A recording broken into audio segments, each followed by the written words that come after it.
à tous et bienvenue dans votre journal pas normal, le débrief de l'actu en seulement 2 minutes, top actu. Et je ne pouvais pas ne pas revenir sur l'affaire Bedos-Morano, l'affaire qui a tant fait parler, qui a fait vibrer le net il y a quelques jours lors de sa venue à Toul qui est d'ailleurs ma ville. Guy Bedos avait traité sur scène Nadine Morano de salope, insulte sortie de son contexte, qui vient, on le sait, d'un humoriste très cash. Nadine Morano, qui n'a pas d'humour, n'a pas traîné à faire savoir qu'elle voulait porter plainte, n'était pas dans la salle ce soir-là, on l'a prévenu de ce que Guy Bedos avait fait. Mais Guy Bedos a publié une lettre d'excuses, ou plutôt a fait transmettre à Nadine Morano sur Canal+ une lettre d'excuses dans laquelle il déclare « Ma chère Nadine, c'était juste pour rire, raté, apparemment. Peut-être qu'un jour, nous expliquerons de vive voix. » Et il a conclu par « Pour les prochaines élections régionales, je vous dis merde. » Entre parenthèses, je rigole. Voilà, donc c'est pas demain la veille que les deux là vont se réconcilier à mon avis.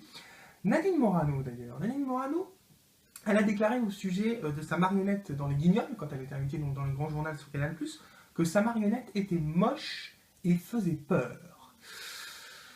Donc, Nadine reconnaît que sa marionnette lui ressemble, non? Si elle dit que la marionnette est moche et fait peur, c'est méchant. On passe tout de suite aux news.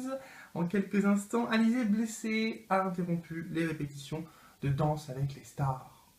Serait-ce encore un buzz orchestré pour TF1 par la production? Dansera-t-elle? Dansera-t-elle pas samedi? On va se poser la question. Encore une manière de mettre bien Alizée dans la lumière, comme ils ont déjà fait d'autres par le passé. Louvain viré jusqu'au 21 octobre de Touche pas à mon poste. Cette décision donc, a été prise suite à sa gifle, la gifle qu'il a mis donc à un technicien, et donc il s'était d'ailleurs expliqué cette semaine dans Touche pas à mon poste, explication d'ailleurs un peu bancale de la part de Gérard Louvain qui est pourtant très talentueux. Nabila a gagné 30 000 € pour faire les anges de la télé-réalité. Ça fait rêver. Et Lilian Thuram, ex désormais de l'animatrice Karine Le Marchand, j'avais oublié le nom, Karine Le Marchand, donc Lilian Thuram sera invité du grand journal de Canal+, et voilà, nul ne doute qu'il devra s'expliquer sur les reproches de son ex concernant d'éventuelles violences. Voilà, on se retrouve demain pour le journal pas normal. Je retourne tout de suite à la réalité, la vraie. À demain.